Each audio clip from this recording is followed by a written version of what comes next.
A very good evening. You're watching Primetime News on TV1 live and direct from our Newsfirst studios in Colombo. Bringing you the news, I'm Jadabdin. And I'm Chalani Ratnavira. As the clock strikes the beginning of a new chapter, we stand at the threshold of 2026. This isn't just a change of the calendar, it is a fresh canvas for our nation. Newsfirst wishes you a year defined by unwavering courage, boundless joy and the peace of mind you deserve. Let's start off tonight's news with a look at your top stories.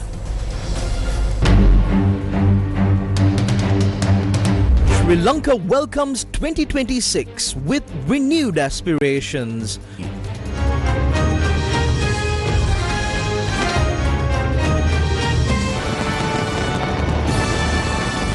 President pays respects to the sacred tooth relic and meets Mahanayaka Theras, outlining plans to rebuild the nation in the new year.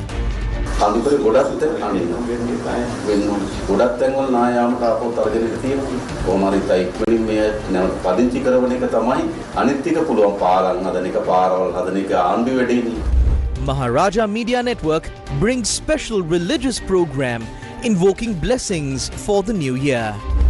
Construction activities surge in November 2025, paving the way for growth.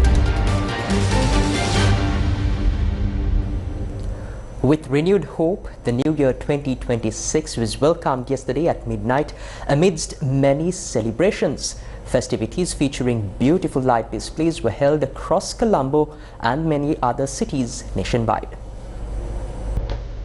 Colombo was filled with festive cheer as the city welcomed the new year 2026.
Tourists from several countries joined New Year celebrations held in Kalutara.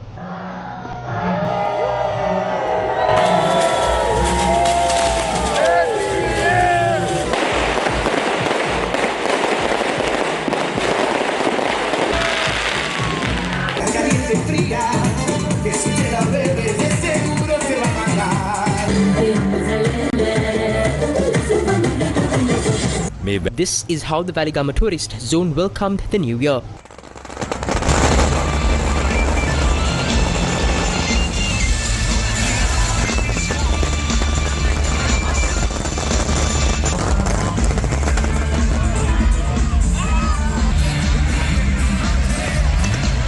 The golf fort hosted New Year celebrations with the participation of tourists.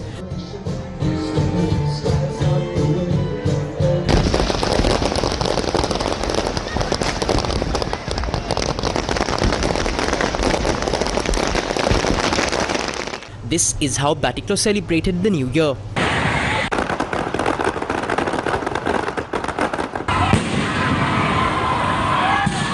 Large crowds were seen visiting religious places since early this morning to seek blessings for the new year.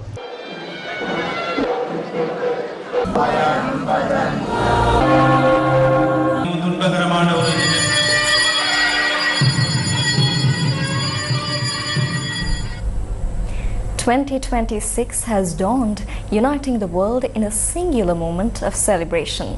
From the dazzling heights of Dubai's skyscrapers to the historic streets of London and the neon heart of Times Square, the global welcome for the new year was both loud and luminous. As 2026 takes its first steps, the world has set the bar high with celebrations that captured the imagination of millions. Let's take a look at the highlights of a world in celebration. Christmas, also known as Christmas Island in the Pacific Ocean, was the first place in the world to celebrate the new year. 3, 2, 1. Sydney put on a fantastic fireworks display to lighten up the harbour.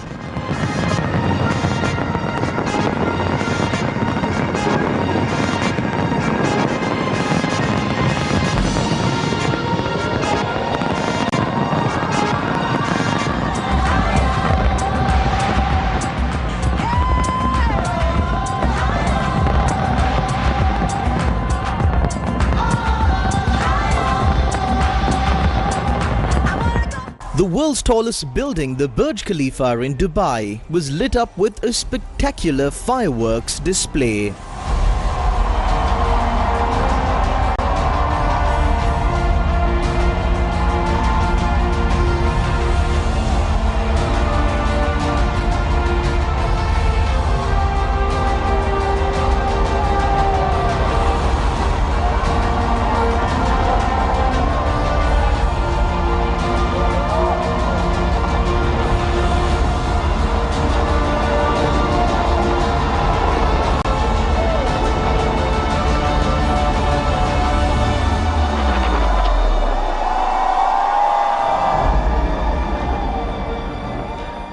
New York City's Times Square welcomed the new year with its famous ball drop.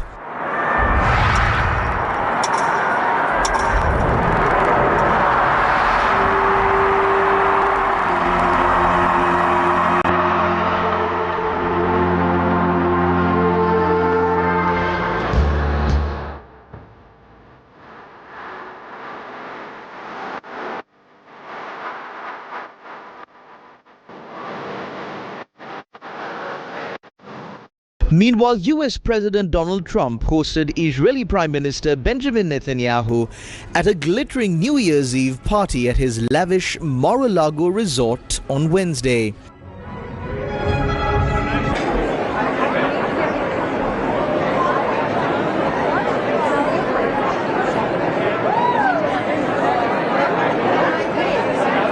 Mr. President says do not take your seats. Come back to the middle, everybody.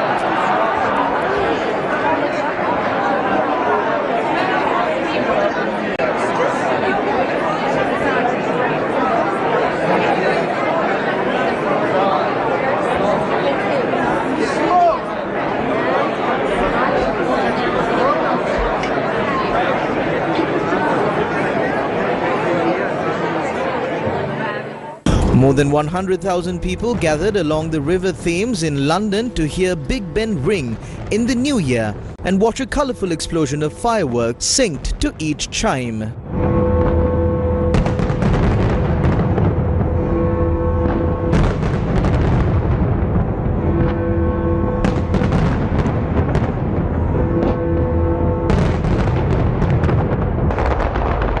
The fireworks were set off around London's famous Ferris wheel. That was followed by music from a playlist of some of UK's top songs of 2025.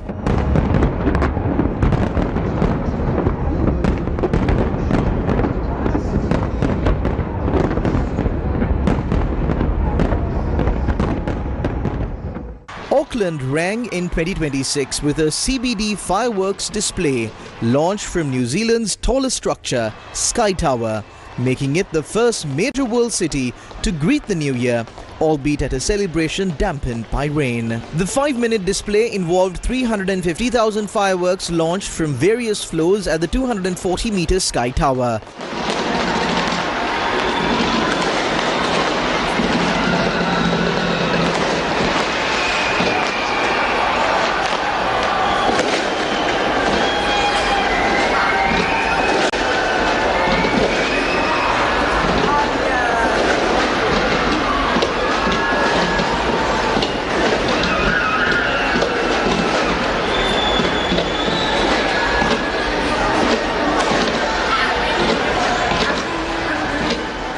In Japan, where fireworks aren't a traditional part of festivities, temple bells rang across the country.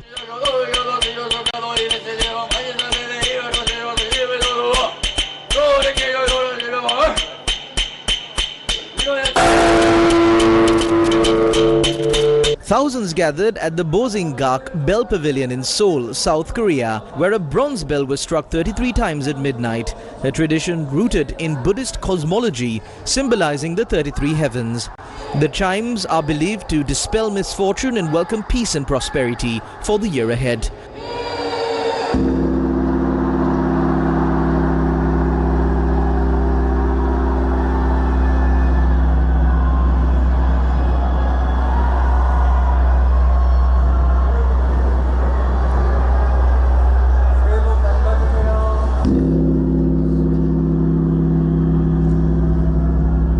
Drones also lit up the night sky to celebrate the New Year in Busan, South Korea.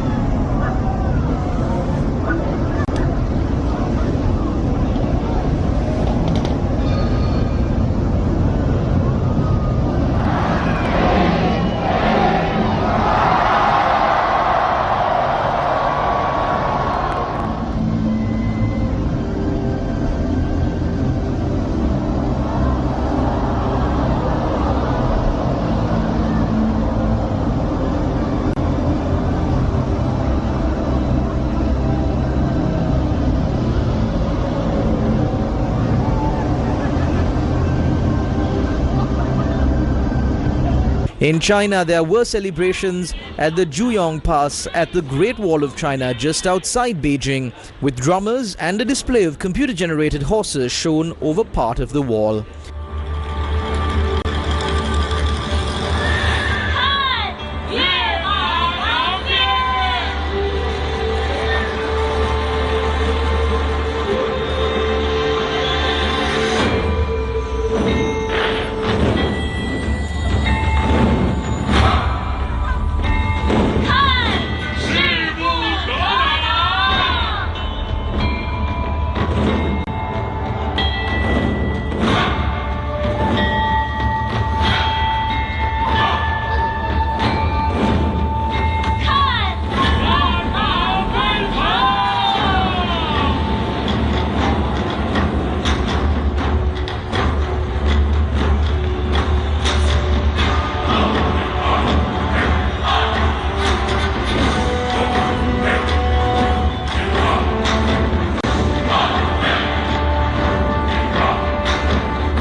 In Rome, Pope Leo XIV closed out the year with a plea for the city of Rome to welcome foreigners and the fragile.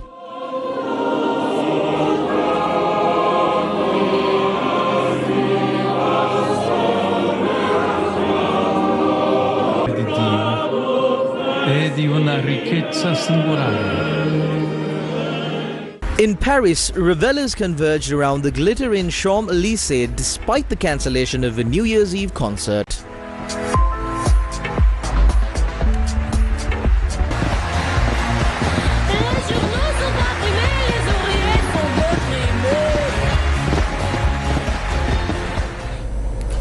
President Kumar Dissanayake visited the historic temple of the Sacred Tooth Relic in Kandy this morning, where he paid homage to the Sacred Tooth Relic and received blessings for the new year. Thereafter, the president called on the Mahanayaka Theras of the Malvatu and Askiri chapters and received their blessings. The president engaged in religious observances held at the temple of the Sacred Tooth Relic and also had a cordial discussion with devotees who had gathered to welcome the new year.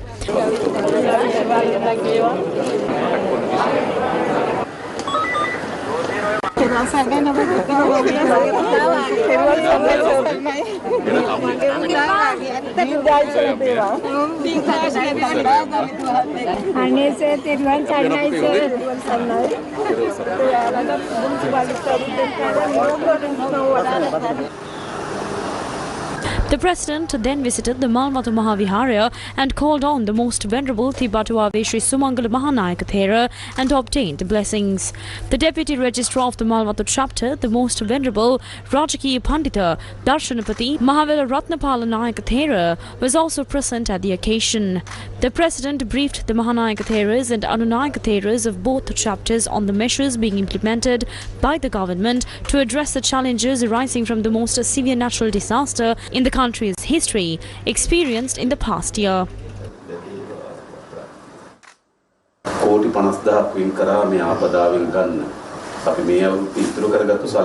A sum of 500 billion rupees has been allocated for disaster management. We had savings set aside this year, so there was no need to revise the budget. While proceeding with the budget originally presented, we were able to allocate separate funds specifically for disaster management. At present, the main problem is that even though some people have lost their houses, they still can return to the land that they owned. They can be provided with funds quickly to rebuild their homes. However, there is another group whose houses were destroyed along with their land due to landslides, or where the land is no longer suitable for habitation. For them, new land needs to be allocated. The Devara Nilame informed me that there are about 200 acres of land belonging to the temple of the sacred tooth relic that are suitable for settlement in Pitigoda. If those 200 acres are allocated, people from Udunuwara can be resettled there. Accordingly, the district secretary has already begun the process of acquiring these lands. Identifying suitable land remains the main challenge, as many areas in the hill country continue to face the risk of further landslides. Nevertheless, resettling these people as quickly as possible is the priority. Rebuilding bridges and roads is the responsibility of the government, but the most urgent need of the people is permanent housing. They cannot remain in camps or tents for long periods, and therefore swift resettlement is essential.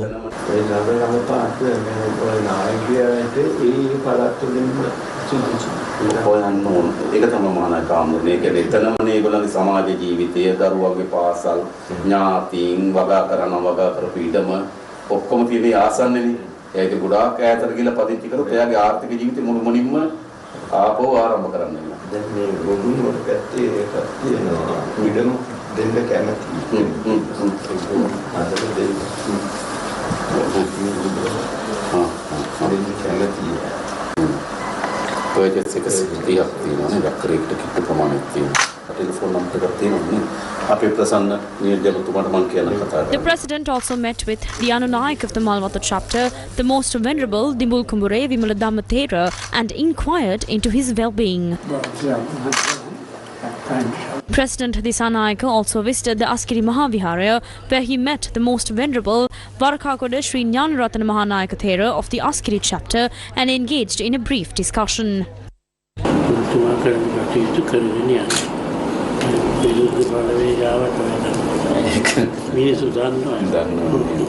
The President also met the Anunayak of the Askiri chapter, the most venerable Naram Panave Anandan Anunayaka Thera, and held a brief discussion. Extending New Year blessings to the President, the Askiri Mahanayaka Thera expressed his best wishes for the successful continuation of the government's program led by the President, aimed at building a more prosperous nation for the people with renewed strength and determination in the new year.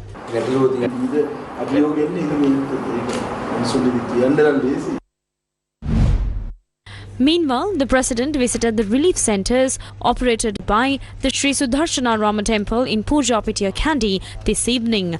During the visit, the President met with displaced residents as well as government officials in the area and inquired into ongoing resettlement efforts.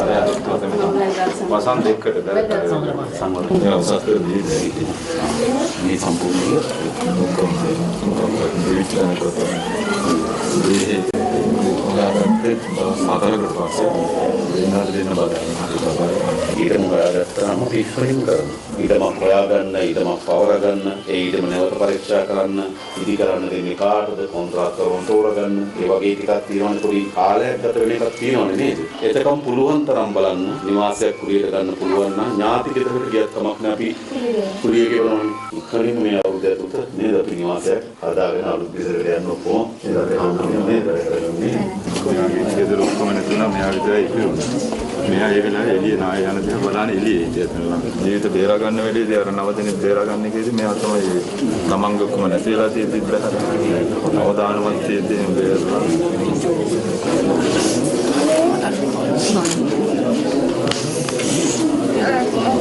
මගේ දුවයි මම දෙන්න team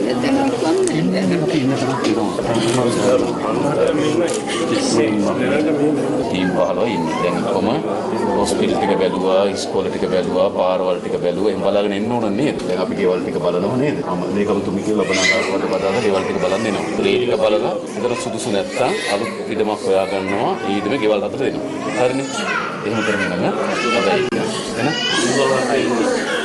සත්‍යගල ඉස්ලාත කරලා ලබනවල් 10 ඉන්න.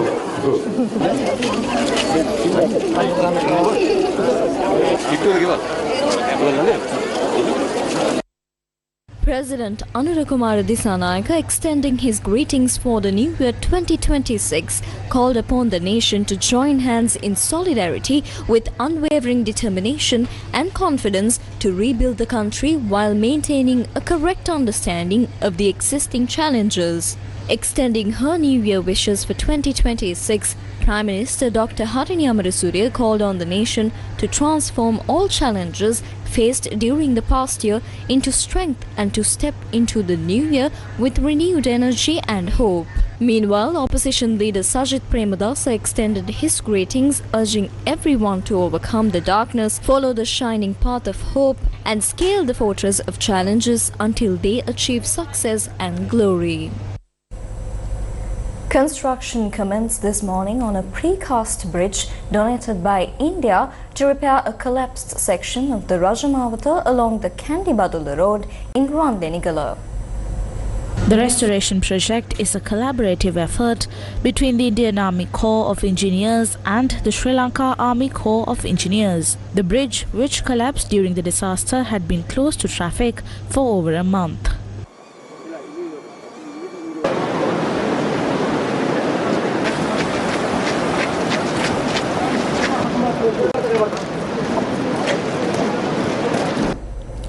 A special religious program organized to invoke blessings for the new year is underway at the Independence Square in Colombo. The event is organized by the Maharaja Media Network. Oil lamps were lit at 7:30 p.m. invoking blessings on the nation with the participation of 100 venerable theras. Let's now cross over to Newsfirst Budmin Amaradivakara for more of the details. A happy New Year 2026, and right now I'm here at the Independence Square as the Pirit ceremony organized by the Maharaja Media Network and with the participation of 100 monks is currently underway here at the Independence Square in Colombo, and also a special Adhisthana Pahan Puja was held in these premises as well. And as you can see, this is how beautiful the Independence Square is right now, and also this prayer ceremony is done to seek blessings for the people of the country and also Sri Lanka. So this is the very latest coming to you, reporting to you from the Independence Square in Colombo. I am Budmin Amaradivakara for News First. News First with the people. The Central Bank of Sri Lanka says construction activity has recorded an increase in November 2025. According to the Central Bank, the Sri Lanka Purchasing Managers Index for construction rose to 66.2 in November 2025, indicating a strong expansion in the sector. The Central Bank of Sri Lanka reported that despite weather-related disruptions in the latter half of November, most companies reported an increase in construction activity. It also noted a high rise in the new orders index, with respondents indicating growth in new projects across both the public and private sectors. Employment and wholesale purchasing indices also increased during the month, reflecting institutional confidence that construction activity will continue to expand. The Colombo Consumer Price Index-based headline inflation remained unchanged at 2.1% in December 2025, despite a sharp monthly rise in prices caused by Cyclone Ditwa. Food inflation stayed at 3.0%, while non-food inflation edged up to 1.8%. On a monthly basis, inflation rose by 1.26%, mainly due to food price increases. Core inflation increased to 2.7%, with inflation expected to gradually rise towards the 5% target in the coming months. Meanwhile, the Central Bank of Sri Lanka says the current account returned to a surplus in November 2025 following consecutive monthly deficits recorded in September and October. For the period between January to November 2025, the current account recorded an overall surplus of $1.678 billion. The Central Bank of Sri Lanka announced the closure of its public debt department with effect from today. Accordingly, the Lanka Secure Division of the PDD will be transferred to the Payments and Settlements Department. This move follows the establishment of the Public Debt Management Office within the Ministry of Finance, Planning and Economic Development under the Public Debt Management Act No. 33 of 2024 in December 2024. The PDMO became fully operational in December 2025, assuming full responsibility for debt management functions previously carried out by PDD. The transfer aims to strengthen institutional accountability and enhance efficiency and transparency in Sri Lanka's debt management framework. However, under the provisions of the PDM Act and the Central Bank of Sri Lanka Act No. 16 of 2023, CBSL will continue to operate the scripless securities settlement system and the central depository system for government securities under PSD effective the 1st of January 2026, with the director of PSD appointed as Registrar of Government Securities.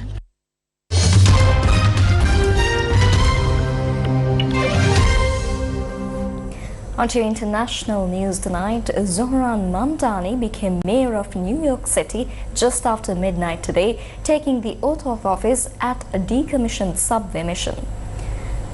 The Democrat, who at 34 is the city's youngest mayor in generations, takes office as one of the most closely watched political figures in the United States. 4, 3, 2, 1.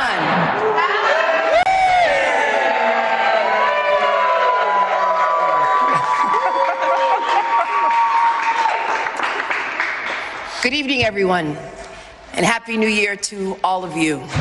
And I can't think of a better way to usher in 2026 than to be amongst family and friends and to inaugurate the man who will bring about a new era of progress, promise, and prosperity for New York City. Zohran Mamdani became mayor of New York City just after midnight today, marking a historic moment with a swearing-in ceremony held deep beneath Manhattan. He also became the first New York City mayor to be sworn in using a Quran. I, Zohran Kwame Mamdani, do solemnly swear that I will support the Constitution of the United States. That I will support the Constitution of the United States. The Constitution of the State of New York. The Constitution of the State of New York. And the Charter of the City of New York. And the Charter of the City of New York. And that I will faithfully discharge. And that I will faithfully discharge. The duties of. The duties of. The office of. The office of. The Mayor of the City of New York. The Mayor of the City of New York. According to the best of my ability. According to the best of my ability. So help me God. So help me God. Congratulations, Mr. Mayor.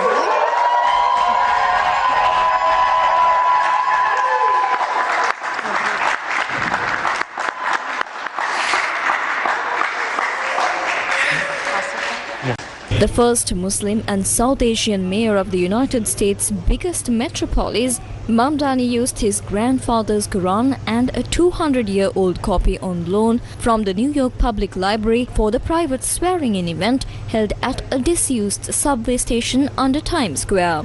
He then plans to use 2 copies of the Quran that belonged to his grandfather and grandmother for a daytime ceremony at New York City Hall on Friday. Mamdani is one of only a handful of US politicians to be sworn in with the Quran. New York does not require mayors to take the oath of office with their hand on a religious text, but many past mayors have used a copy of the Bible. A member of Iran's security forces was killed during a 4th day of protests in the country, which have been sparked by a currency collapse.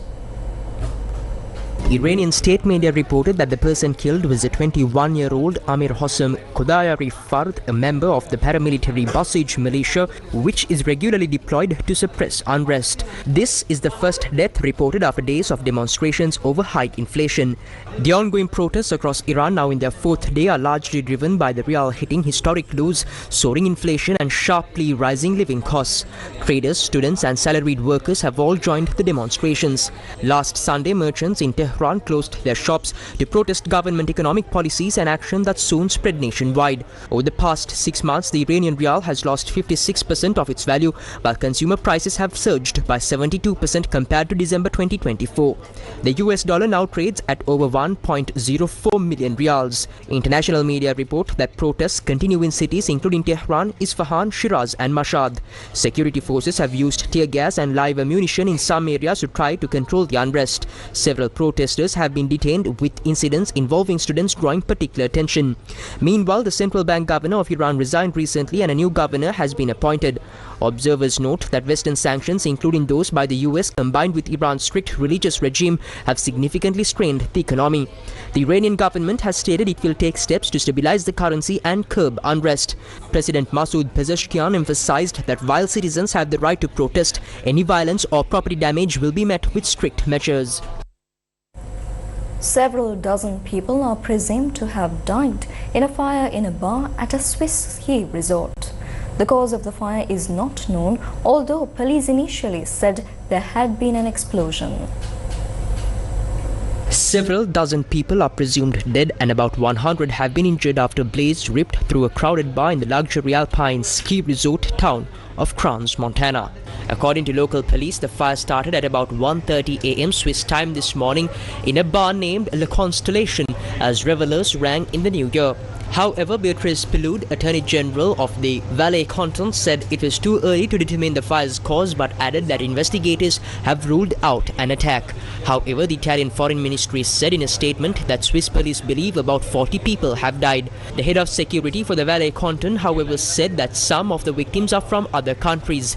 Officials say helicopters and ambulances rushed to the scene to assist victims. The area has been completely closed off and a no-fly zone has been imposed. Crans, Montana is situated in the heart of the Swiss Alps, just 40 kilometers north of Matterhorn. It is an internationally renowned ski resort and attracts lots of tourists.